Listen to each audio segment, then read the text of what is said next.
సంఘం ఎదుర్కొనేటువంటి సమస్యలు రెండు రకాలు. కాబట్టి ఉదయం దాన్ని మనం ప్రారంభించుకున్నాం కదా.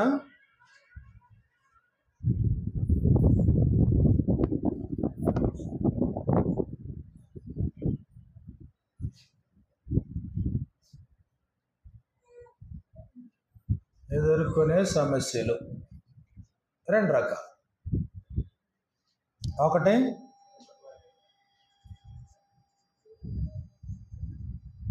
వెలుపటి వారి ద్వారా, రెండు అంతర్గతంగా సంఘంలోనే, అంటే ఇంటర్నల్ ఎక్స్టర్నల్.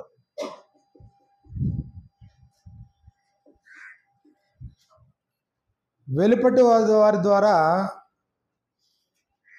సంఘము సమస్యను ఎదుర్కొన్నప్పుడు పరిష్కరించుకోవడానికి దైవికమైనటువంటి జ్ఞానం అవసరం. కొలస్సీలకు రాసినటువంటి పత్రికను మనం చూసినప్పుడు, కొలస్సీలకు రాసినటువంటి పత్రికలో 4వ అధ్యాయము 5-6 వచనాలు మనకి ఇలా రాయబడింది. సమయమును పోనీయక సద్వినియోగం చేసుకొనుచు, అదిగో సంఘమునకు వెలుపటి వారి ఎడల, అంటే వీరి ఎడల ఎలా ప్రవర్తించాలి? సమస్య వచ్చింది, ఎలా ప్రవర్తించాలి సంఘము? ఒకటి, సంఘమునకు వెలుపటి వారి ఎడల జ్ఞానము కలిగి నడుచుకొనుడి. నడుచుకొనుడి. ప్రతి మనుష్యునికి, ఇక్కడ ప్రతి మనుష్యుడు అంటే సంఘం కాదు, ఇక్కడ సంఘం మాత్రమే కాదు, బయట ఉన్నటువంటి వారు కూడా. ప్రతి మనుష్యునికి ప్రత్యుత్తరమేడు. ప్రతి మనుష్యునికి ఎలాగూ ప్రత్యుత్తరం ఇవ్వవలెనో. మీ సంభాషణ ఉప్పు వేసినట్లు, ఎల్లప్పుడూ ఎవరితో మాట్లాడినా ఎల్లప్పుడూ మీ సంభాషణ రుచికలదిగాను కృపాసహితముగాను ఉండనీయుడి. రోమిలికి రాసినటువంటి పత్రిక 12వ అధ్యాయంలో, రోమిలికి రాసినటువంటి పత్రిక 12వ అధ్యాయము 17వ వచనంలో మనకి ఈ ప్రకారంగా రాయబడింది. కీడుకు ప్రతి కీడు ఎవరికి చేయవద్దు. ఇప్పుడు సంఘంనకు వెలుపటి వారి మన ఎడల కీడు చేస్తున్నారు అనుకోండి, నువ్వు ప్రతి కీడు చేయొద్దు. కానీ మనుషులందరి దృష్టికి, ఇక్కడ మనుషులందరూ అంటే మళ్ళీ ఎవరు వస్తారు? సంఘంనకు వెలుపటి వారు. మనుషులందరి దృష్టికి యోగ్యమైన వాటిని గూర్చి ఆలోచన. అంటే నువ్వు చేసేది ఏదో మతానికి వ్యతిరేకం, లేకపోతే అందరూ ఇలాగ వెళ్తుంటే వీడు ఇలాగ అనేటట్లు కాదు. మనుషులందరి దృష్టికి యోగ్యంగా, మనుషులందరి దృష్టికి యోగ్యమైన వాటిని ఆలోచించు. అంటే పూర్తిగా సమాజానికి భిన్నంగా చేయమని కాదు. నువ్వు చేసే దాంట్లో హేతు ఉండాలి, నువ్వు చేసే దాంట్లో జరిగించే దాంట్లో జ్ఞానం ఉండాలి. ఇప్పుడు దేవుడు చెప్పే అన్నీ అలాంటివే కదా. దేవుడు చెప్పే దాంట్లో సూపర్ స్టిషన్స్ ఉండవు, మూర్ఖత్వం ఉండదు, మూఢత్వం ఉండదు, అజ్ఞానం ఉండదు,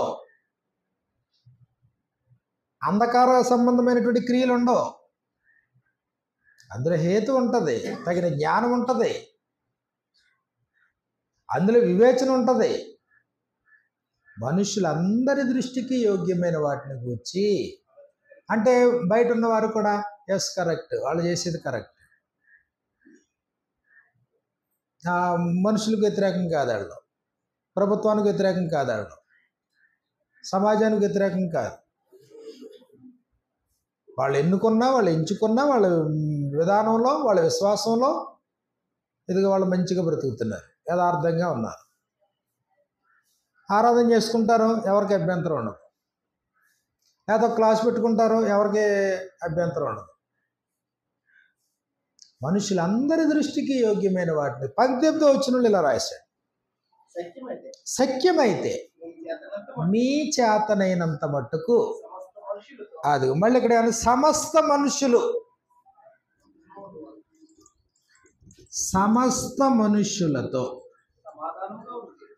సమాధానముగా ఉండుడి. సమస్త మనుష్యులతో, అందరితో అంటే విభేదాలు వద్దు, కీడు చేసినా విభేదించొద్దు, నీకు శత్రువు అయినా విభేదించొద్దు. సఖ్యమైతే నీ చేతనైనంత మట్టుకు సమస్త మనుషులతో. చుట్టూ హైందవ సోదరులు ఉన్నారు, ఉండేవాడిని ఏమైంది? చుట్టూ లేకపోతే ఈ ఇతర అన్య సంబంధమైనటువంటి మతాలు ఉన్నాయి, ఏమైంది? నిన్ను విభేదించే వాళ్ళు ఉన్నారు, ఉన్నాయి, ఏమైంది? సఖ్యమైతే మీ చేతనైనంత మట్టుకు సమస్త మనుషులతో.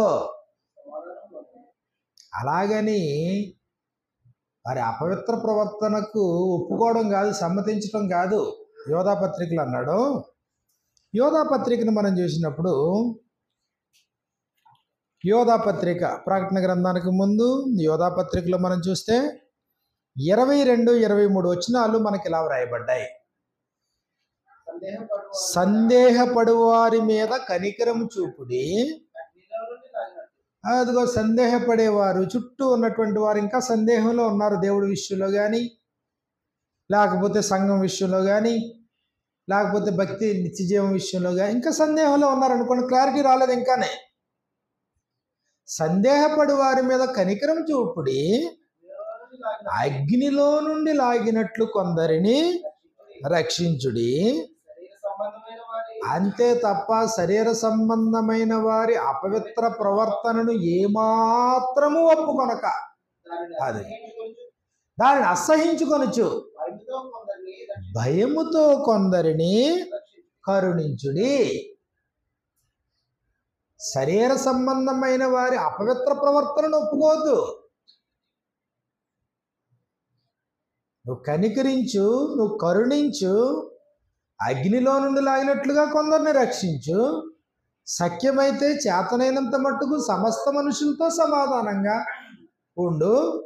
అంతే తప్ప వారి శరీర సంబంధమైన వారి అపవిత్ర ప్రవర్తనను ఏమాత్రము ఒప్పుకొనక. గలతీలకు రాసినటువంటి పత్రిక 6వ అధ్యాయాన్ని మనం చూసినప్పుడు, గలతీలకు రాసినటువంటి పత్రిక 6వ అధ్యాయము 10వ వచనంలో ఈ ప్రకారంగా వ్రాయబడింది. కాబట్టి మనకు సమయము దొరికిన కొలది అందరి ఎడలను, అందరంటే అందరూ ఉన్నారు ఇక్కడ, బయట వారు, సంఘానికి వెలుపటి వారు కూడా, అందరి ఎడలను విశేషముగా విశ్వాస గృహమునకు చేరిన వారి ఎడలను, అంటే అందరి ఎడల ఏం చేద్దాం? మేలే చేద్దాం. విశేషముగా విశ్వాస గృహం దాన్ని కాసేపు తీసి పక్కన పెడితే, అందరి ఎడల మేలు చేద్దాం, అందరితో సఖ్యంగా ఉందాం. మనుషులు అందరి దృష్టికి యోగ్యమైన దాన్ని మనసులో పెట్టుకుందాం. సంఘమునకు వెలుపటి వారి ఎడల జ్ఞానం కలిగి ప్రవర్తిద్దాం. కాబట్టి అలాంటి వారితో మనం ప్రవర్తించేటప్పుడు, మాట్లాడేటప్పుడు మీ సంభాషణ ఉప్పు వేసినట్లుగా ఎల్లప్పుడూ రుచి కలదిగా, కృపాసహితంగా ఉండనీయుడి. కాబట్టి యోధా సమాజం వలన సమస్యలు వచ్చినాయి, అక్కడుండే గవర్నమెంట్ వలన సమస్యలు వచ్చినాయి, అక్కడుండే కొన్ని అల్లరి మూకల వలన సమస్యలు వచ్చినాయి. సంఘం ఎక్కడైతే ఆరాధన చేస్తున్నారో, సంఘం ఎక్కడైతే కూడుకుంటున్నారో, వెలుపటి వారితో ఉంటుంది, సమస్య ఉంటుంది. చాలా జ్ఞానంగా, చాలా జ్ఞానయుక్తంగా అక్కడ ఉన్నటువంటి సమస్యను పరిష్కరించుకునేటట్లుగా అది చిన్న సంగతి కాదు సుమా. దేవుడు సంఘాన్ని ఏ స్థాయిలో, ఎంత ఉన్నతంగా, ఎంత గొప్ప స్థాయిలో దేవుడు దాన్ని చూడాలని అనుకున్నాడో అలాంటి ఆత్మ సంబంధమైనటువంటి మనుషులు ఉంటేనే అక్కడ అది సాధ్యమవుతుంది. అది లేకపోతే వాడు చేసే నష్టం తక్కువైతే దానికి ప్రతిచర్యగా మనం చేసేది ఇంకా పెరిగిపోద్దన్నమాట. అప్పుడు ప్రాంతాలకు పోవడం, లేకపోతే గొడవలకు వెళ్ళిపోవడం, వ్యాజ్యాలు, దెబ్బలాటలు, ఒకరినొకరు దూషించుకోవడం, ఒకరినొకరు తిట్టుకోవడం, కక్షలు, భేదాభిప్రాయాలు, అక్కడి నుంచి పోటీ. నీ గొడవ నీదైతే నా గొడవ నాది, నీ మైక్ నీదైతే నా మైక్ నాది, నీ పాటలు నీ అయితే నా పాటలు నాయి, నీ దేవుడు గొప్పతనం నీ దేవుడిది అయితే నా దేవుడు గొప్పతనం నా దేవుడు, నీ సంఘం గొప్పది అనుకుంటే నా సంఘం గొప్పది. అది విధానంగా. కాబట్టి సంఘమునకు వెలుపటి వారి ఎడల తెస్సలోనికైలకు రాసినటువంటి మొదటి పత్రిక 4వ అధ్యాయాన్ని మనం చూసినప్పుడు, తెస్సలోనికైలకు రాసినటువంటి మొదటి పత్రిక 4వ అధ్యాయము 10 నుంచి 12 వచనాలు మనకి ఇలా వ్రాయబడ్డాయి. అలాగుననే మాసిదోనియా యందంతటా ఉన్న సహోదరులందరినీ మీరు ప్రేమించుచున్నారు. సహోదరులారా, మీరు ప్రేమ యందు మరి ఎక్కువగా అభివృద్ధి నొందుచుండవలెననియు సంఘమునకు వెలుపటి వారి ఎడల మర్యాదగా నడుచుకొనుచు. సంఘమునకు వెలుపటి వారి ఎడల ఎలా నడుచుకోవాలన్నాడు? మర్యాదగా నడుచుకోవడం. సంఘమునకు వెలుపటి వారి ఎడల వీళ్ళు చాలా మర్యాద ఎరిగిన వాళ్ళండి, మర్యాదస్తులు. అధ్యక్షులు కూర్చున్నటువంటి సంగతులను తెలియజేసినప్పుడు మర్యాదస్తుడు అంటాడు కదా. మర్యాద ఎరిగిన వారు, మర్యాద ఎరిగిన మనుషులు వీళ్ళు మర్యాదస్తులు. సంఘమునకు వెలుపటి వారి ఎడల ఎలా నడుచుకోమన్నాడు? మర్యాదగా నడుచుకొనుచు మీకేమీ కొదువ లేకుండానట్లు మేము మీకు ఆజ్ఞాపించిన ప్రకారము మీరు పరుల జోలికి పోక మీ సొంత కార్యములను జరుపుకున్నట్టు ఎందును మీ చేతులతో పనిచేయటం ఎందును ఆశ కలిగి ఉండవలనని మిమ్మల్ని హెచ్చరించుచున్నాము. 3వ అధ్యాయంలో మనం చూస్తే తెస్సలోనికైలకు రాసినటువంటి తిమోతికి రాసినటువంటి మొదటి పత్రిక 3వ అధ్యాయంలో, తిమోతికి రాసినటువంటి మొదటి పత్రిక 3వ అధ్యాయము 7వ వచనం మనం చూసినప్పుడు, మరియు అతడు నిందపాలై అపవాది ఊరిలో పడిపోకుండానట్లు సంఘమునకు వెలుపటి వారి ఎడల మంచి సాక్ష్యం పొందిన వాడై. సంఘమునకు వెలుపటి వారి ఎడల కూడా కేవలం సంఘంలో ఉన్నటువంటి వారు మాత్రమే కాదు, సంఘమునకు వెలుపటి వారి ఎడల కూడా మంచి సాక్ష్యము పొందినవాడు. అధ్యక్షుడిగా ఉండడానికి, దేవుని యొక్క సంఘాన్ని పాలించడానికి, గృహ నిర్వాహకుడిగా ఉండడానికి, అధ్యక్షుడిగా ఉండడానికి అర్హుడవుతాడనమాట. అంటే సంఘంలో మాత్రమే కాదు, సంఘానికి వెలుపటి వారి ఎడల కూడా. సంఘము ఎదుర్కొనేటువంటి సమస్యలు బయట నుంచి సమస్యలు ఎదుర్కొంటాం. వాళ్ళ గవర్నమెంటా, చక్కగా గవర్నమెంట్ కొరకు నువ్వు ప్రార్థన చేయి అన్నాడా? ప్రభుత్వం కొరకు ప్రార్థన చేయమన్నాడు ఆయన? అంతే తప్ప జెండా అట్టుకు తిరగొద్దు. మళ్ళీ ఏదో ఒక పార్టీ కొమ్ము కాయొద్దు. కాబట్టి ప్రభుత్వం కొరకు ప్రార్థన చేయి. అది ఏ ప్రభుత్వం అయినా ప్రార్థన చేయి. అధికారుల కొరకు ప్రార్థన చేయి, నాయకుల కొరకు ప్రార్థన చేయి, మనుషులందరి కొరకు. లేదు నన్ను అడిగిన వారికే నేను ప్రార్థన చేస్తాను, నా దగ్గరికి వచ్చిన వారికే నేను ప్రార్థన చేస్తాననే విధానం కాదు. రోమీయులకు రాసినటువంటి పత్రిక 13వ అధ్యాయంలో మనం చూసినప్పుడు, ప్రతివాడు పై అధికారులకు లోబడి ఉండవలెను, ఏలయనగా దేవుని వలన కలిగినది తప్ప మరి ఏ అధికారమును లేదు. ఉన్న అధికారాలు ఏమన్నా ఉన్నాయంటే అది దేవుని వలనే కలిగినవి. ఆ అధికారాన్ని ఎదిరించి వాడు దైవ నియమాన్ని ఎదిరిస్తున్నాడు. కాబట్టి ప్రార్థన చేసేటప్పుడు అందరి కోసం ప్రార్థన చేయమన్నాడు కదా. అది కూడా ఒకసారి చదివేద్దాం. అది తిమోతికి రాసినటువంటి పత్రికలో 2వ అధ్యాయం, తిమోతికి రాసిన మొదటి పత్రిక 2వ అధ్యాయంలో మనం చూసినప్పుడు 2వ అధ్యాయము 1 నుంచి 2 వచనాలు, 1-2 వచనాలు, మనము సంపూర్ణ భక్తియు మాన్యతయు కలిగి నెమ్మదిగాను సుఖముగాను బ్రతుకు నిమిత్తము అన్నిటికంటే ముఖ్యముగా మనుషులందరి కొరకు ప్రార్థించాలి. నువ్వు అందరి కొరకు, మనుష్యులందరి కొరకు నువ్వు ప్రార్థించాలి. సంఘమునకు వెలుపటి వారు కూడా ఏమని భావించాలి? అయ్యో, మా కొరకు కూడా ప్రార్థన చేస్తారండి, మాకు అనారోగ్యంగా ఉన్న ప్రార్థన చేస్తారండి, మా మేలు కోరుకుంటారండి. కాబట్టి అందరికీ మేలు చేయాలన్నాడు కదా. అందరి ఎడల మేలు చేసేటువంటి వారు, అందరి కొరకును, అదిగో మనుషులందరి కొరకు, రాజుల కొరకు, అధికారుల కొరకు విజ్ఞాపనలు, ప్రార్థనలు, యాచనలు, కృతజ్ఞతాస్తుతులు చేయవలనని కాబట్టి మిమ్మల్ని మేము హెచ్చరించుచున్నాము. మర్చిపోవద్దు, సంఘానికి వెలుపటి మనుషుల ద్వారా సంఘానికి సమస్య వచ్చినప్పుడు దాన్ని చాలా జాగ్రత్తగా పరిష్కారం చేసుకోవాలి. ఎప్పుడు కూడా వారి విషయంలో నువ్వు ఎలా ప్రవర్తించాలనే దాని దగ్గరికి వచ్చేటప్పటికి చాలా జాగ్రత్తగాను ప్రవర్తించాలి. అది సంఘానికి వెలుపటివారు. ఇప్పుడు సంఘం లోపల సమస్యలు మళ్ళీ ఓ పక్కన బయటదైతే ఓ పక్కన ఇంటి గొడవ. మరి అప్పుడు ఇది దేవుని యొక్క సంఘం కదా, పరిశుద్ధులు కదా, ఆ దేవుని ఇంటివారు కదా, పరలోకమునందు కూర్చుండబెట్టేటంత ఆధిక్యతను అనుగ్రహించాడు కదా, ఆయన ఆత్మను అనుగ్రహించాడు కదా, పాప క్షమాపణ అనుగ్రహించి రక్షించబడ్డాం కదా. మరి ఇక్కడ ఎదుర్కొనే సమస్యలు, ఒక స్థానిక సంఘం ఏర్పడిందంటే ఆ స్థానిక సంఘంలో ఏర్పడేటువంటి సమస్యల్లో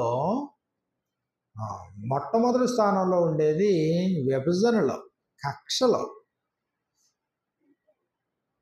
కొరింథీయులకు రాసిన మొదటి పత్రికలో సంఘం ఎదుర్కొనేటువంటి అంతరంగికమైనటువంటి సమస్యల్లో ఒకటేంటంటే, కొరింథీయులకు రాసిన మొదటి పత్రిక 1వ అధ్యాయము, కొరింథీయులకు రాసినటువంటి మొదటి పత్రిక 1వ అధ్యాయము 13వ వచనంలో, అదిగో క్రీస్తు విభజించబడ్డా, కానీ సంఘంలో ఏం జరుగుతుంది? ఆయన విభజించబడనప్పుడు మరి సంఘం ఐక్యంగా ఉండాలి కదా, ఏకం కలిగి ఉండాలి కదా. మీరందరూ క్రీస్తు ప్రభు శరీరానికి అవయవాలు కదా. మరి సంఘం ఏర్పడుతుంది. మళ్ళీ అటొచ్చి ఇటొచ్చి ఇటొచ్చి అటొచ్చి వచ్చేటప్పటికి అది 2 భాగాలు అయి ఉంటుంది. మళ్ళీ ఇంకొన్ని సంవత్సరాలు మళ్ళీ చూసేటప్పటికి ఇంకో 4 భాగాలు అయి ఉంటుంది. వీళ్ళంటే వాళ్ళకి పడదు, వాళ్ళంటే వీళ్ళకి పడదు, వీళ్ళంటే వాళ్ళకి పడదు, వాళ్ళంటే వీళ్ళకి పడదు. క్రీస్తు విభజింపబడి ఉన్నాడా? విభజనలో ప్రధానమైన సమస్య. సంఘం విస్తరింతుందంటే ఇబ్బంది లేదు. సంఘ విస్తరణలో భాగంగా ఒక చోట ఉన్నవారు 10 చోట్లకి వెళ్ళిపోయి 10 చోట్ల పని జరుగుతూ ఉంటే ఇబ్బంది లేదు. సంఘ విస్తరణ ఇబ్బంది లేదు, కానీ సంఘ విభజన అనేది వారి ప్రాథమికమైన దశను సూచిస్తుంది. 3వ అధ్యాయంలో మనం చూసినప్పుడు, ఇదిగో 3వ అధ్యాయము 1 నుంచి 3 వచనాల్లో, 3వ అధ్యాయము 3వ వచనంలో మనం చూస్తే, మీలో అసూయయు కలహమును ఉండగా, అసూయ కలహము, వారి మధ్యలో కలహాలు ఉన్నాయని క్లోయ ఇంటి వారి వల్ల నాకు తెలియవచ్చింది అన్నాడు పౌలు. పౌలు ఎక్కడో ఉన్నాడు, సంఘం ఎక్కడ ఉంది, కానీ సంఘంలో విభజనలు వచ్చినాయి అనేటువంటి సంగతే పౌలు గారికి తెలిసింది. విభజనలు ఉన్నప్పుడు నాయకత్వం దాని విషయంలో ఎలా వ్యవహరించాలనేది ప్రాముఖ్యమే. విభజనలను ప్రోత్సహించే నాయకత్వం అవసరమా? విభజనలో ఇప్పుడు ఇప్పుడు విభజించి పాలించు అనేది లోకంలో ఇబ్బంది లేదు. అది విభజించి పాలిస్తే పాలకులకు లాభం. అది సమాజం ఎన్ని ముక్కలైపోతే అంత లబ్ధి పొందుతారు పాలకులు. మరి ఇప్పుడు ఇక్కడ ఇదిగో నాయకత్వం వహించేటువంటి పౌలు ఎక్కడో ఉన్నాడో, సంఘంలోనేమో విభజనలు వచ్చినాయి. ఇప్పుడు ఆయన దాన్ని క్యాష్ చేసుకోవచ్చు పౌలు గారు. కానీ ఆయన అలా చేస్తాడు. ఆయన విభజనలు ప్రోత్సహిస్తాడా పౌలు? పోనీ అందులో ఆ విభజనలో కూడా పౌలు పార్టీ కొంతమంది ఉన్నారు కదా. ఇదిగో 10వ వచనంలో మనం చూసినప్పుడు, సహోదరులారా మీరందరూ ఏకభావంతో మాట్లాడవలననియు మీలో కక్షలు లేక ఏక మనస్సుతోనూ ఏక తాత్పర్యముతోనూ మీరు సన్నద్ధులై ఉండవలననియు మన ప్రభువైన యేసుక్రీస్తు పేరట మిమ్మును వేడుకొనుచున్నాము. కాబట్టి మీలో కక్షలు లేకుండా ఏకభావంతో ఏక తాత్పర్యంతో మీరు ఉండాలి. ఇదిగో మీలో ఒకడు 12వ వచనంలో, నేను పౌలు వాడును, నేను అపోల్లో వాడును, మరి ఒకడు నేను కేఫా వాడును, ఇంకొకడు నేను క్రీస్తు వాడని చెప్పుకొనుచున్నారని నా తాత్పర్యము. ఇది 4 రకాలైనటువంటి విభజనలో, ఆ విభజనల వలన వారి మధ్యన కక్షలు, అసూయలు ఏర్పడ్డాయి. ఇప్పుడు ఇది ఇంటర్నల్ ప్రాబ్లం. ఇది బయట వాళ్ళతో కాదు గొడవ. ఇది సంఘము లోపడున్న సమస్యలనే పరిష్కరించుకోలేని స్థాయిలో ఉంటే బాహ్యంగా వచ్చే సమస్యలను పరిష్కరించుకునే స్థాయి వస్తుందా? ఎక్కడే విభజనలు ఉన్నాయనుకోండి, ఎక్కడే ఒకరి మాట అంటే ఒకరికి పడదు అనుకోండి, ఎక్కడే ఏకాభిప్రాయం లేదనుకోండి, బాహ్యం నుంచి వచ్చేటువంటి సమస్యలను ఎలాగ అధిగమించగలరు? కాబట్టి ఇక్కడ విభజనలు వచ్చినాయి. దేన్ని బట్టి అంటే వారికి ఉపదేశించే ఉపదేశకులను బట్టి. అంటే ఉపదేశకులు తమకు శిష్యులను చేసుకున్నారా? అంటే పౌలు ఇప్పుడు ఎక్కడైనా మార్గం తప్పి తనకు ఫేవరిజం చేసుకున్నాడా పౌలు గారు? అందుకని 4 అధ్యాయాల్లో, మొదటి 4 అధ్యాయాల్లో ఏం చెప్తానంటే, నేను ఎప్పుడు మీతో మాట్లాడినా జ్ఞానాతిశయంతో మాట్లాడలేదు, వాక్చాతుర్యంతో మాట్లాడలేదు, సిలువ వేయబడిన క్రీస్తునే మీ ముందు ప్రదర్శించాను, క్రీస్తుని తప్ప మరి ఏమి నేను మాట్లాడలేదు. కానీ మరి మీరు ఎందుకు విభజనలు వచ్చినాయి అని అడుగుతాడు అన్నమాట. చూడండి, 1వ అధ్యాయంలో మనం చూసినప్పుడు 1వ అధ్యాయము 17వ వచనంలో, ఇదిగో నేను బాప్తీసం ఇచ్చింది కూడా కొద్దిమందికే అని చెప్పాడు. క్రిస్పునకును గాయకును తప్ప మరి నేను ఎవరికి బాప్తీసం ఇవ్వలేదు. ఒకవేళ ఎవరికైనా ఇచ్చానేమో నాకు తెలియదు. 17వ వచనంలో, బాప్తీసం ఇచ్చిన క్రీస్తు నన్ను పంపలేదు, కానీ క్రీస్తు యొక్క సిలువ వ్యర్థము కాకుండానట్లు వాక్చాతుర్యము లేకుండా స్వార్థ ప్రకటించుటకే ఆయన నన్ను పంపెను. ఎప్పుడు నేను వాక్చాతుర్యం ప్రదర్శించలేదే మీ ముందు. మరి నా పక్షాన కొంతమంది ఎలా తయారయ్యారు? వాక్చాతుర్యం నేను ప్రదర్శించలేదే. 2వ అధ్యాయంలో మనం చూస్తే, 2వ అధ్యాయం 1వ వచనంలో, సహోదరులారా నేను మీ యొద్దకు వచ్చినప్పుడు వాక్చాతుర్యంతోనైనను జ్ఞానాతిశయంతో గాని దేవుని మర్మమును మీకు ప్రకటించు. ఎప్పుడు నేను అది ఉపయోగించలేదే. జ్ఞానాతిశయాన్ని మీ దగ్గర ఉపయోగించలేదు, వాక్చాతుర్యాన్ని మీ దగ్గర ఉపయోగించలేదు. కానీ ఇప్పుడేంటి, మీరు కొంతమంది ఏమో పౌలు పక్షం అంటున్నారు, మరి కొంతమంది ఏమో అపోల్లో పక్షం అంటున్నారు, మరి కొంతమంది ఏమో కేఫా పక్షం అంటున్నారు. ఇదేంటి మరి ఇది? పోనీ నేను ఏమన్నా ప్రదర్శించానా జ్ఞానాతిశయాన్ని? పోనీ అపోల్లో ఏమన్నా ప్రదర్శించానా? ఎక్కడా కూడా ఒక నాయకుడుగా వారి విభజనలని పౌలు సమర్థించలేదు. పైగా వారిని ఖండించాడు, గద్దించాడు, కఠినంగా మాట్లాడాడు. మేము కేవలం గృహ నిర్వాహకులం అన్నాడు, మేము లెక్క అప్పచెప్పాల్సినటువంటి వారు అన్నాడు, మేము జీతగాళ్ళం మాత్రమే అని చెప్పాడు, పరిచారకులు మాత్రమే అని చెప్పాడు. మరి ఎందుకు మీరు మమ్మల్ని వెంబడిస్తున్నారు? ఇంకా చెప్పాలంటే ఎంతగా తగ్గించుకున్నాడంటే, ఇదిగో 4వ అధ్యాయము 13వ వచనంలో మనం చూస్తే, దూషింపబడి బతిమాలుకొనుచున్నాము, లోకమునకు మురికిగాను అందరికీ పెంటగాను ఎప్పటి వరకు ఎంచబడి. ఇది మా పొజిషన్. ఇది ఈ మురికి అనకాల, ఈ పెంట అనకాల మీరు ఎందుకు పడుతున్నారు? వృద్ధి కలిగి చేసేవాడు దేవుడు కదా. నాటేవాడు ఒకడు, నీళ్లు పోసేవాడు ఒకడు అయితే నాటేవాడు వెనకాల ఎందుకు పడుతున్నారో, నీళ్లు పోసేవాడు వెనకాల ఎందుకు పడుతున్నారు? పరిచారకులు కదా, గృహ నిర్వాహకులు కదా. జీతగాడు అని చెప్పాడు 8వ వచనంలో, 3వ అధ్యాయం 8వ వచనంలో, నాటువాడును నీళ్లు పోయేవాడును ఒక్కటే, ప్రతివాడు తాను చేసిన కష్టము కొలది. అదిగో జీతగాళ్ళం, మేము జీతం పుచ్చుకుంటాం. మేము దేవుని జీత పని వారమై ఉన్నాము, మీరు దేవుని వ్యవసాయమును దేవుని గృహమునై ఉన్నారు. కాబట్టి యజమాని ఎవరు? దేవుడు. దేన్ని బట్టి అతిశయించాలా? దేవుని బట్టి, ప్రభువుని బట్టి అతిశయించాలి. మరి మీరు ఎవరిని బట్టి అతిశయిస్తున్నారు? పనులను బట్టి అతిశయిస్తున్నారు. ఏ కోణంలో చూసినా అంత కలహాల విషయంలో అంతరంగికంగా వారి మధ్యన ఏర్పడినటువంటి అగాధం ఏదైతే ఉందో, విభజనలు ఏదైతే ఉన్నాయో, వాటిని నాయకత్వం సపోర్ట్ చేస్తుందా, ఖండిస్తుందా? పైన ఉన్న వాళ్ళు ఎప్పుడు దాన్ని సపోర్ట్ చేయకూడదు. సంఘం ముక్కలైందంటే ఎప్పుడు దాన్ని ఎంకరేజ్ చేయకూడదు, ఎప్పుడు ఎంకరేజ్ చేయకూడదు. లేదండి అందులో ఎక్కువ మంది మీ పక్షాన్నే ఉన్నారన్నా కానీ ఎంకరేజ్ చేయకూడదు, దాన్ని ఎప్పుడు ఎంకరేజ్ చేయకూడదు. కాబట్టి సంఘంలో అంతరంగికంగా వచ్చినటువంటివి ఏం తెలియజేస్తున్నాయి?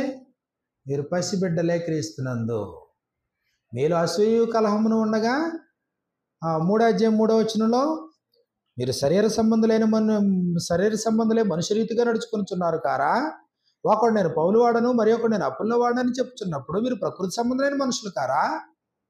అపుల్లేవాడు, పౌలేవాడు పరిచారకులే కదా. పౌలు ఎంతగా తగ్గించుకుని మాట్లాడతాడో. నేను జ్ఞానాన్ని ప్రదర్శించలేదు, వాక్చాతుర్యాన్ని ప్రదర్శించలేదు, ఎప్పుడు అధికారిగా లేకపోతే యజమానిగా నేను చలామణి అవ్వలేదు. నేను మీ మధ్యన ఎలా ఉన్నానో మీకు తెలుసు కదా.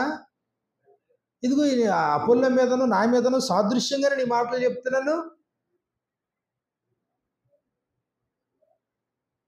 కాబట్టి చాలా సందర్భాల్లో ఏమవుతుందంటే, పసితనంలో ఉన్నటువంటి సంఘం ఎరగక ఇదిగో విభజనలుగా విభజించబడుతున్నా, పైన ఉన్నటువంటి నాయకత్వం దగ్గరికి వచ్చేటప్పటికి దాన్ని ఎంకరేజ్ చేసేవాళ్ళే అధికంగా ఉంటారు.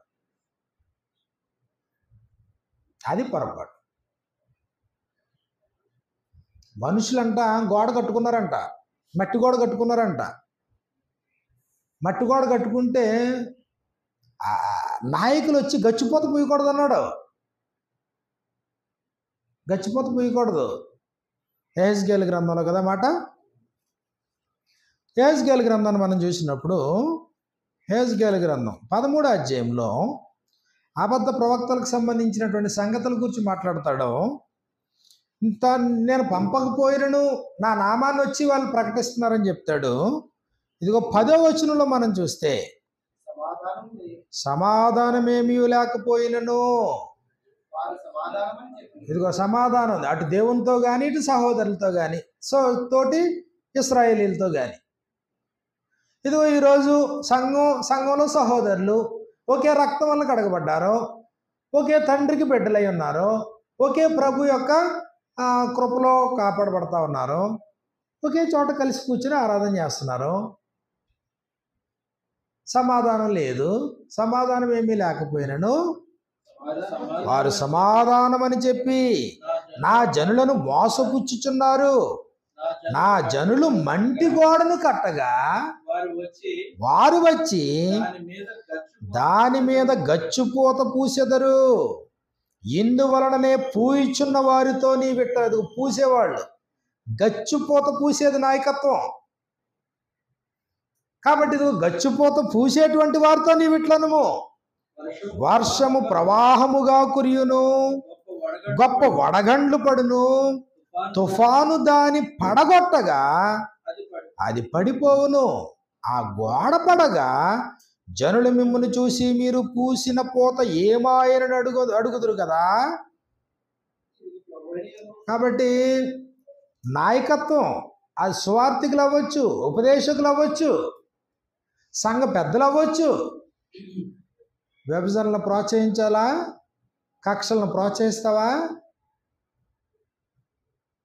అంటే ఎప్పుడు కూడా నాయకత్వం ఎలా ఉండాలా? ఏకపక్షం ఉండకూడదు. ఎప్పుడు ఏకపక్షం వహించకూడదు. ఇప్పుడు నాయకత్వంలో ఉండే పెద్దలు కానీ, లేకపోతే సువార్థికులు కానీ, ఉపదేశకులు కానీ, వాళ్ళలోనే మనసుల్లో భేదాలు ఉన్నాయనుకోండి. మనసుల్లో ఒకవేళ కులపరమైన భేదమే ఉందనుకోండి, ఈయన గ్యారంటీగా ఈళ్ళకు కొమ్ము కాస్తాడో అనేటువంటి అభిప్రాయం సంఘంలో ఉందనుకోండి, అది ప్రమాదమేనా? భేదాభిప్రాయాలు ఉన్నవాడు స్వార్థికుడిగా కూడా పనికిరాడు, ఉపదేశకుడిగా పనికిరాడు, సంఘ పెద్దగా పనికిరాడు.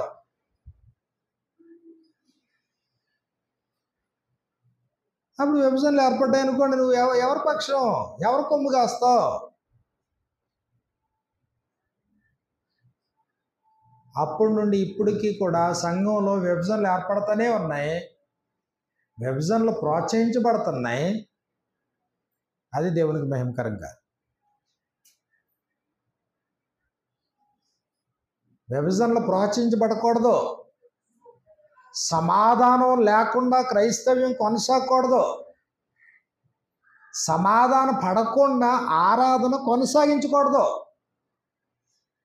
ప్రభువైన యేసుక్రీస్తు చెప్పింది అదే కదా, బలిపీఠము వద్ద అర్పణమును అర్పించుచుండగా నీ మీద నీ సహోదరునికి విరోధమేమైనను కలదని అక్కడ నీకు జ్ఞాపకం వచ్చినలా బలిపీఠం వద్ద అర్పణ విడిచిపెట్టి మొదట వెళ్ళి నీ సహోదరునితో సమాధాన పడుము, అటు తరువాత వచ్చి నీ అర్పణము నర్పింపుము.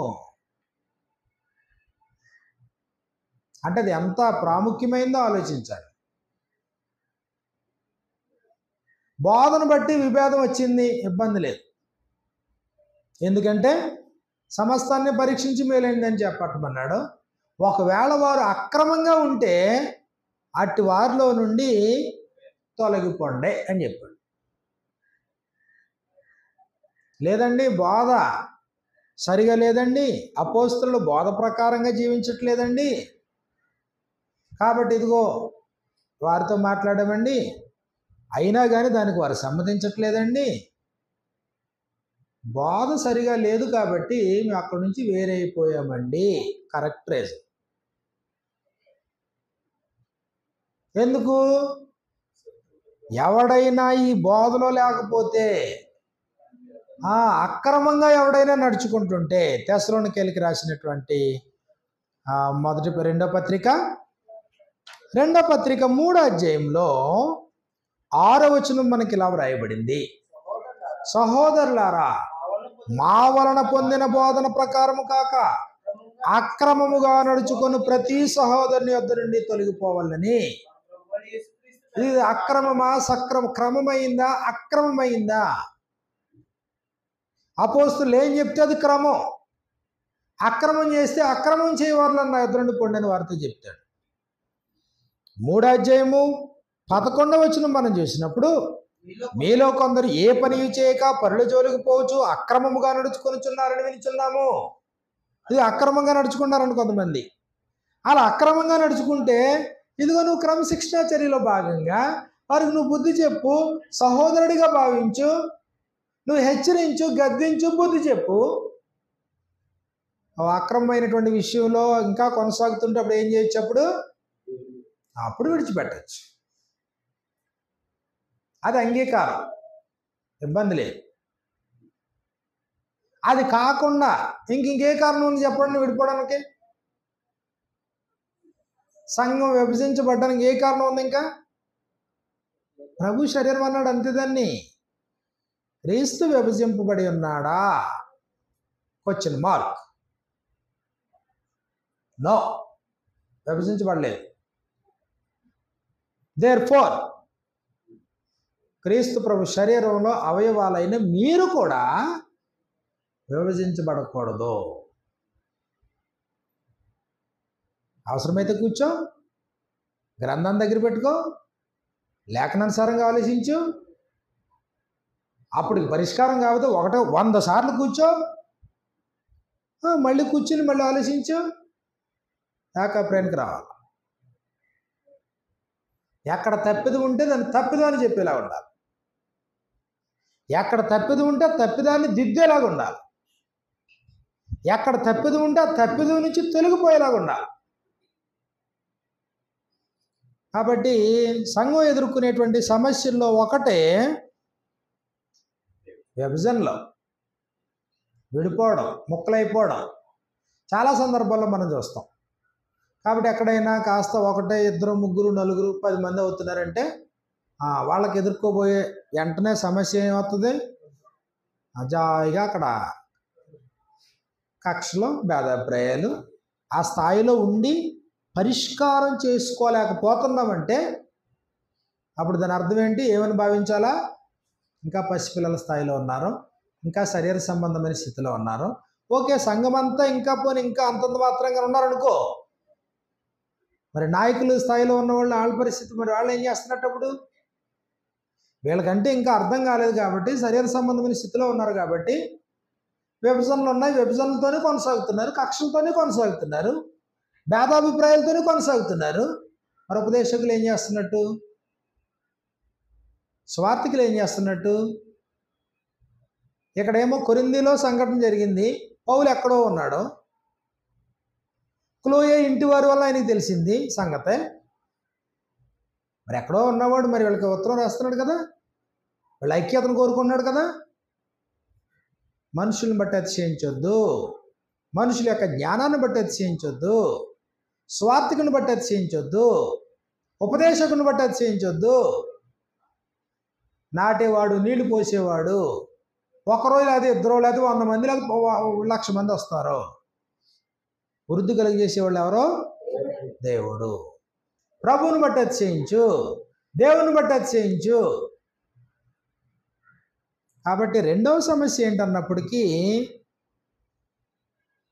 అబద్ధ బోధలకి ఈజీగా త్రెప్పబడ్డం. సంఘం తిరిగిపోతుంది ఈజీగా. అబద్ధ బోధలకు తిరిగిపోతుంది సంఘం. గలతీలకు రాసినటువంటి పత్రిక 1వ అధ్యాయంలో 6-7 వచనాలు మనకి ఇలా రాయబడ్డాయి. గలతీలకు రాసిన పత్రిక 1వ అధ్యాయము 6-9 వచనాలు. క్రీస్తు కృపను బట్టి మిమ్మును పిలిచిన వానిని విడిచి, ఇదిగో మిమ్మును పిలిచాడు, పిలిచిన వాడు పరిశుద్ధుడు, పరిశుద్ధులుగా ఉండడానికి పిలిచాడు, పరిశుద్ధులుగా ఉండడానికి పిలువబడినటువంటి వారు సంఘము. మిమ్మును పిలిచిన వారిని విడిచిపెట్టి భిన్నమైన స్వార్థ తట్టుకు మీరింత త్వరగా తిరిగిపోవడం చూడగా నాకు ఆశ్చర్యమగుచున్నది. మరి ఒక స్వార్థ కాదు గాని క్రీస్తు స్వార్థను చెరపగోరి మిమ్మును కలవరపరుచువారు కొందరు ఉన్నారంటే ఇప్పుడు సంఘము ఎదుర్కొనే అంతరంగికమైనటువంటి సమస్యల్లో ఇది రెండవ సమస్య. ఇది ఏ బోధ వింటే ఆ బోధకు డైవర్ట్ అయిపోవడం. దీనికి కారణం ఏంటంటాం? ఏ ఉపదేశం అయితే ఆ ఉపదేశానికి తిరిగిపోవడం, ఇంత త్వరగా తిరిగిపోవడం.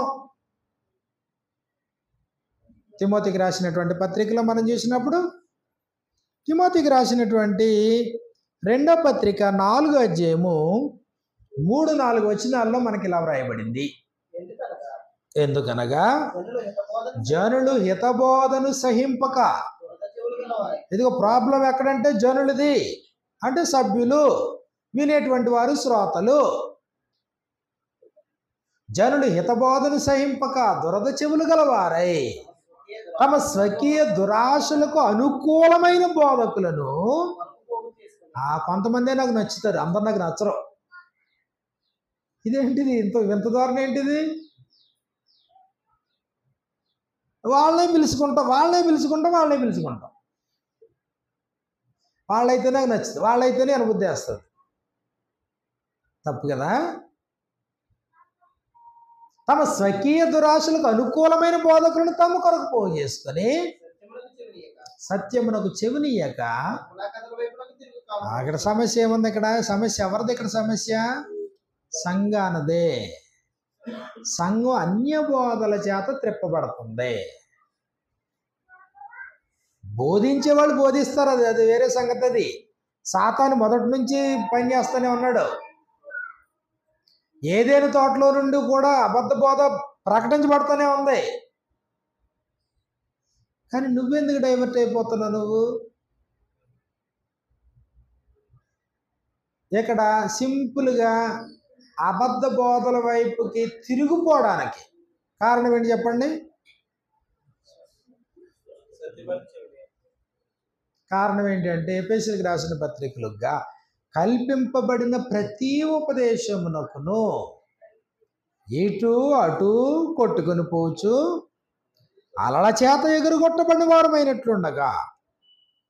కాబట్టి 14వ వచనంలో అందువలన మనమిక మీదట పసిపిల్లలమై ఉండి, సంఘము పసితనంలోనే ఉండిపోతే అన్య బోధల చేత త్రెప్పబడే ప్రమాదము వారి వాకిటే పొంచి ఉంది. పాలు త్రాగే దశలోనే సంఘం ఉండిపోతే, స్పిరిచువల్ ఇమ్మెచ్యూరిటీ ఆ సంఘంలో కనబడితే, అపరిపక్వమైనటువంటి స్థాయి ఆత్మీయంగా ఏ స్థానిక సంఘంలో అయితే ఉంటుందో అక్కడ ఈజీగా బిస్కెట్లు ఎట్లు లాగేయచ్చు, బిస్కెట్లు పడేసి లాగేయచ్చు మాట. అక్కడ కావలసినంత స్ట్రాంగ్నెస్ ఉంటే, ఆత్మీయంగా బలం ఉంటే, పరిపూర్ణ దశలో ఉన్నవారైతే పసిపిల్లలమై ఉండి మనుషుల మాయోపాయముల చేత. పెద్దవాళ్ళని మాయోపాయాలు చేసి లాగగలవా? పసిపిల్లలు అయితే లాగేయగలరు. కాబట్టి సంఘము అబద్ధ బోధల ఏ బోధ అయితే ఆ ఉపదేశానికి ఎందుకు తిరిగిపోతుంది?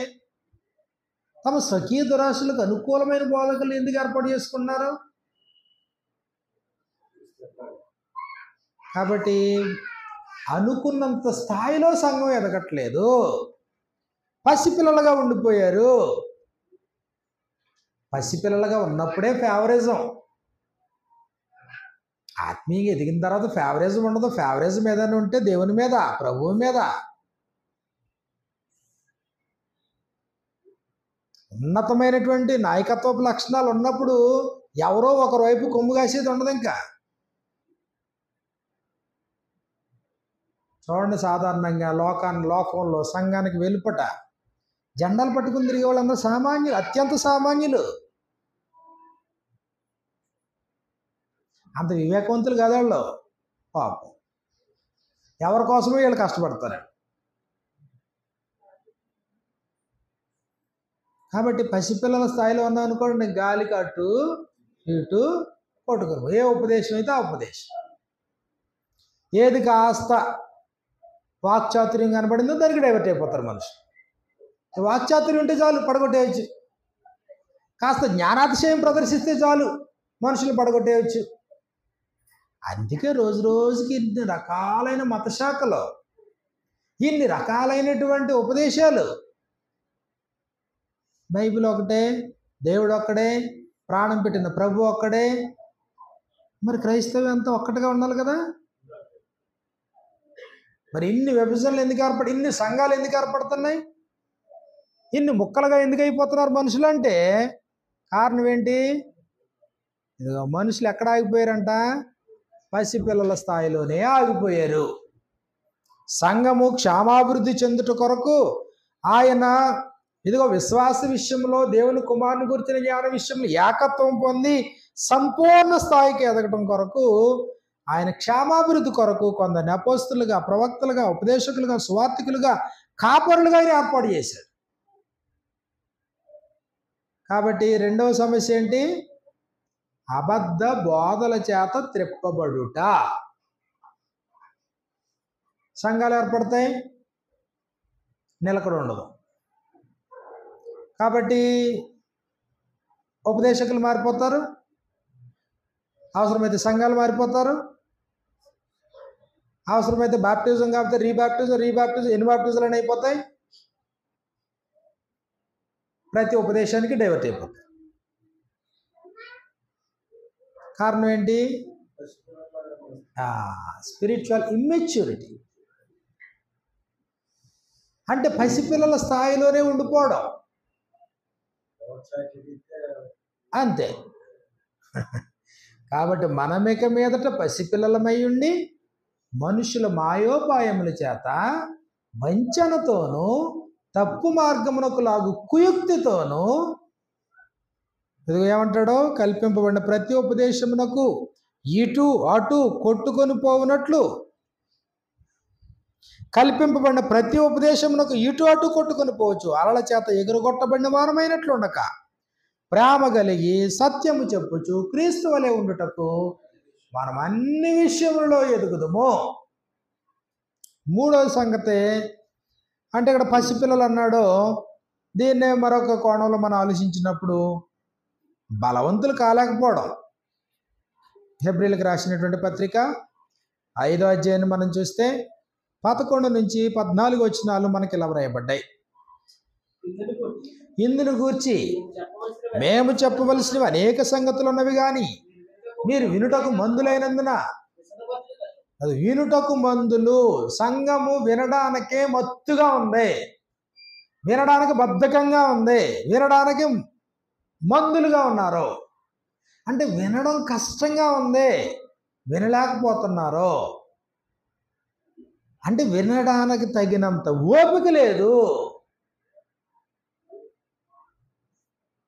అంటే మరి వినాల్సిన సంగతులు అనేకమైనవి ఉన్నాయంటే బోధించాల్సిన సంగతులు ఉన్నాయనే కదా. ప్రభువైన యేసు అదే అన్నాడు శిష్యులతోని, ఇంకా నువ్వు చెప్పవలసినవి అనేక సంగతులు కలవు కానీ ఇప్పుడు మీరు వాటిని అదిగో సహించలేరు.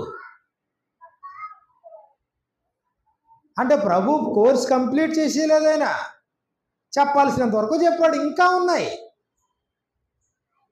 అయితే నేను వెళ్ళిపోతాను, ఆ తర్వాత పరిశుద్ధాత్ముడు వస్తాడు, ఆయన మీకు మరిన్ని విషయాలు చెప్తాడు. కాబట్టి ఇప్పుడు అలాగా ఇదిగో ఇంకాను మీరు వినాల్సిన సంగతులు అనేకమైనవి ఉన్నాయి కానీ ఇప్పుడు వాటిని మీరు వినడానికి మీరు మందులుగా ఉన్నారు. కాలమును బట్టి చూచితే మీకు వయసు లేదా? బోధకులుగా ఉండవలసిన స్థాయిలో ఉన్నారు కానీ దేవోక్తులలో మొదటి మూలపాఠంలో ఒకడు మీకు మరలా బోధింపవలసి వచ్చెను. మీరు పాలు త్రాగవలసిన వారే కానీ బలమైన ఆహారం తినగలవారు కారు. ఎక్కడున్న వాళ్ళు అక్కడే ఆగిపోయారు, పసితనంలోనే ఆగిపోయారు, ఎదగలేదు, ఆత్మ సంబంధమైన పెరుగుదల లేదు, వృద్ధి లేదు, బలమైన ఆహారం తినే స్థాయికి మీరు ఇంకా రాలేదు.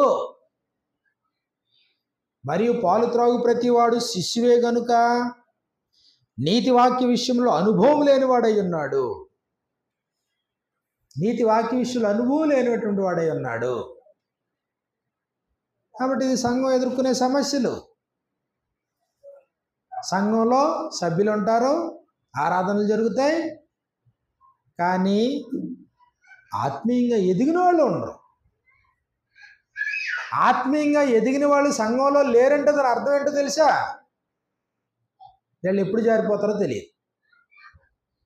ప్రస్తుతం అయితే అటెండెన్స్ ఉంది, ఎప్పుడు డైవర్ట్ అయిపోతారో తెలియదు, ఎప్పుడు విభేదాలు వస్తాయో తెలియదు, ఎప్పుడైతే 4 ముక్కలు అవుతుందో తెలియదు, ఎప్పుడైనా అవ్వచ్చు. ప్రస్తుతానికి కూడుకుంటున్నారు, ఎందుకు? అంత బాగుంది, స్నేహం బాగుంది కాబట్టి అందరూ కలిసి కూడుకుంటున్నారు, ప్రార్థన చేసుకుంటున్నారు, వాక్య పరిచర్య చేసుకుంటున్నారు, ప్రభు భోజనం చేస్తున్నారు, అంతవరకు ఉంది. కానీ ఎంతో కాలం ఉండరు. కానీ ఆత్మీయంగా ఎదిగిన వారైతే, కాబట్టి ఇలాగా సంఘం ఎదుర్కొనేటువంటి సమస్యలు అనేకమైనవి ఉన్నాయి.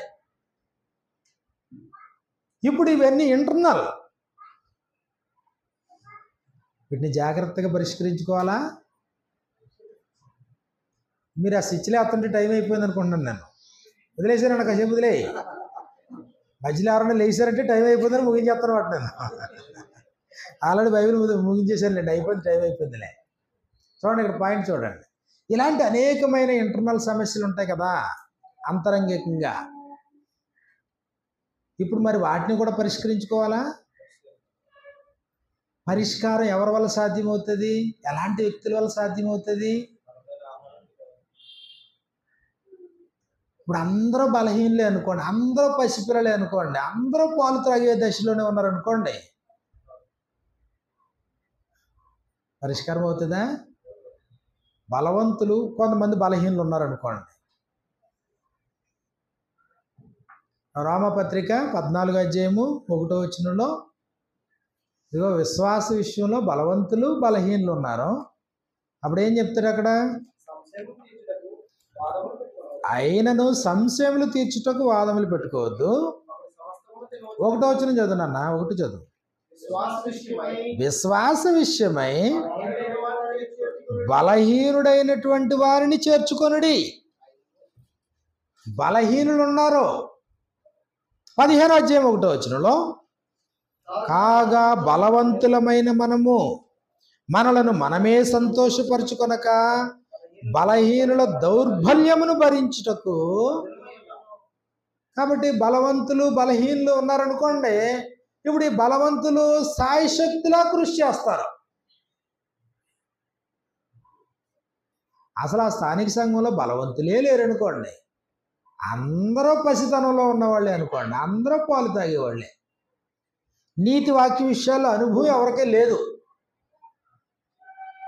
అప్పుడు ఏమవుతారు? అప్పుడు ఇదిగో 1 మ్యాన్ ఆర్మీ కింద స్వార్థికుల మీద డిపెండ్ అవుతారు. అది కరెక్టా? అది ఎట్టి పరిస్థితిలో కరెక్ట్ కాదు.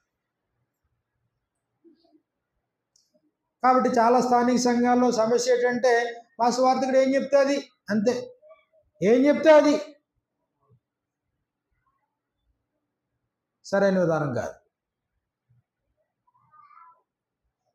అప్పుడు సువార్థికుడు తనలో ఏముంటుంది ఆయన నెరవేరుస్తాడు అంతే.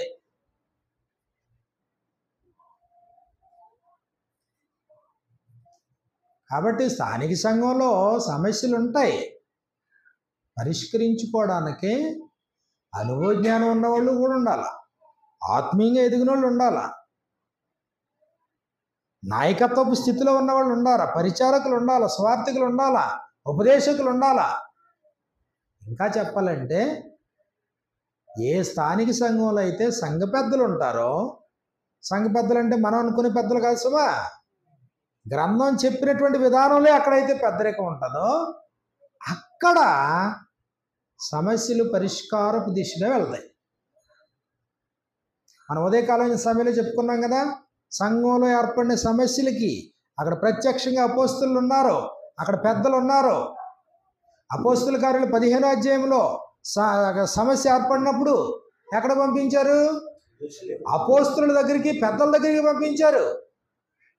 6వ సమస్య ఏర్పడినప్పుడు ఎవరు పరిష్కరించారు? అపోస్తులు పరిష్కరించారు. అంటే కొంతమంది పసితనంలో ఉంటే కొంతమంది పరిపూర్ణ దశలో ఉన్నారు కాబట్టే కదా జరిగింది. స్థానిక సంఘంలో అందరూ ఎక్కడ ఉన్న వాళ్ళు అక్కడే ఉన్నాం, అందరూ పసిపిల్లలమే, అందరూ కూడా పాలు తాగేవాళ్ళమే. మాకు ఎంతకాలం అయినా మాకు ఇదేం అర్థం అవుతలేదు, మాకు ఇదేం అర్థం అవుతలేదు అనే పరిస్థితిలో ఉన్నారనుకోండి, అది అలాంటి సంఘాన్ని కాదు దేవుడు కోరుకున్నదే. మరి ఇప్పుడు దానికి పరిష్కారం ఏంటి? బలంగా తయారవ్వాలి. దానికి పరిష్కారం ఏంటి ఏమండి? బలమైన ఆహారం బలమైన ఆహారం పెట్టడానికి 1 గంటే దొరుకుతావు. మరి అప్పుడు బలమైన ఆహారం ఎక్కడ పెడతాడు? దానికి పరిష్కారం ఏంటి? దివారాత్రులు ధ్యానింతా ఉండాలి ప్రతివారు గ్రంథాన్ని. ఇది అందరి చేతిలో ఉంది కదండి, ఉపదేశకుడు దగ్గర లేకపోయినని. బెరయలో ఉన్న సంఘం ఏం చేసింది? ప్రతిదినాన్న అలా మాట్లాడుతుండగా పరిశీలించవచ్చు కదా, డిసైడ్ చేసేయచ్చు కదా. పౌలు శీల చెప్పే సంగతులు అలాగున్నవో లేవో అని ప్రతిదినము. ఆదిమ సంఘం ఏం చేసింది? ప్రతిదినము మానక తప్పక కూడుకొనుచు. హెబ్రీ పత్రిక 3వ అధ్యాయంలో ప్రతిదినము ఒకరినొకడు బుద్ధి చెప్పుకోండి. నేను వచ్చే వరకు చదువుట యందును బోధించుట యందును. అది కాబట్టి వచ్చేటంత వరకు చదువుతూ ఉండండి, పరిశీలిస్తూ ఉండండి. సంఘం అంతా కూడుకోవడానికి రోజు ఎలా కుదురుతుంది చెప్పండి? కనీసం మనకి ఇప్పుడు మంచి అవకాశం ఉంది కదా. ఎవరికి వాళ్ళకి నిత్యత్వం మీద శ్రద్ధ ఉండి, గ్రంథం మీద శ్రద్ధ ఉండి, దీన్ని పరిశీలించేటువంటి ఆలోచనలో ఉన్నామనుకోండి, అనేకమైనటువంటి విషయాలు మనకు అర్థమవుతాయి. విషయాలు అర్థమయ్యే కొద్ది తేటతెల్లం అవుతాయి, పరిపూర్ణత దశలోకి వెళ్తాం. వెలుపటి నుంచి వచ్చేటువంటి సమస్యలను పరిష్కరించుకోవడం మనకు అర్థమవుతుంది, లోపల ఉన్న సమస్యలను పరిష్కరించుకోవడం మనకు అర్థమవుతుంది. దానివల్ల ప్రయోజనం ఏంటి? అదిగో దేవుని యొక్క సంకల్పంలో సంఘం అనుకున్నట్లుగా సంఘం తయారైతే ఆ సంఘం నుండి మృతులు ధన్యులు అవుతారు. మన ప్రయోజనంలో మన చుట్టూ ఉన్నవారి ప్రయోజనం ఉంది మర్చిపోవద్దు. మన చుట్టూ ఉన్నవారు బాగుంటేనే మనం బాగుంటాం. మీరందరూ ఎలా పోతారో పోండి, నేను ఒక్కడ మాత్రం పరలోకం పోతానంటే అలా డిజైన్ చేయలేదు దేవుడు. అలా డిజైన్ చేయలేదు. నువ్వు మారు మనసు పొందు, నువ్వు పాప క్షమాపణ పొందు, నువ్వు రక్షించబడు, బాప్తిసం పొందు, నీ వరకు కరెక్ట్గా బ్రతుకు, చచ్చిపోయి పరలోకం వచ్చి అన్నాడు ఆయన. నీ చుట్టూ కనెక్షన్ కలిపాడు. ప్రతి జనములో నుండి, ఆయా భాషలు మాట్లాడే ప్రతి ప్రజలో నుండి దేవుని కొరకు మనుషులను కొని, కాబట్టి ఒకడు మాదిగోడైతే, ఇంకొకడు మాలోడైతే, ఇంకొకడు రెడ్ అయితే, ఇంకొకడు కాపు అయితే, ఇంకొకడు వెలమైతే, ఇంకోటి అయితే అందరినీ తీసుకొచ్చి మీరందరూ ప్రభు భోజనం చేయండి, మీరందరూ కలిసి సహవాసం చేయండి, మీరందరూ కలిసి ఏకీవించి ప్రార్థన చేయండి, మీరందరూ కలిసి ఆరాధించండి, మీరందరూ కలిసి ఏకాభిప్రాయం కలిగి ఉండండి, విభజనలు రాకూడదు మీ మధ్యలోని. ఇది కట్టుకట్టాడు అంతా. మళ్ళీని ఇది సాధించలేకపోతే నిత్యత్వం ప్రశ్నార్థకం అవుతుంది. కాబట్టి జీవితాన్ని జాగ్రత్తగా పరిశీలించుకోవాలి. మనం ఏ పొజిషన్లో ఉన్నాం, దేవుడు మనకి ఎంత ఉన్నతమైన స్థాయిని ఇచ్చాడు, దాన్ని అర్థం చేసుకుని మన ముందు ఉన్నటువంటి సవాళ్ళను స్వీకరించి ముందు కొనసాగాలని కోరుకుంటూ ఇంతటితో వాక్యాన్ని ముగిస్తున్నాను. అందరికీ వందనాలు.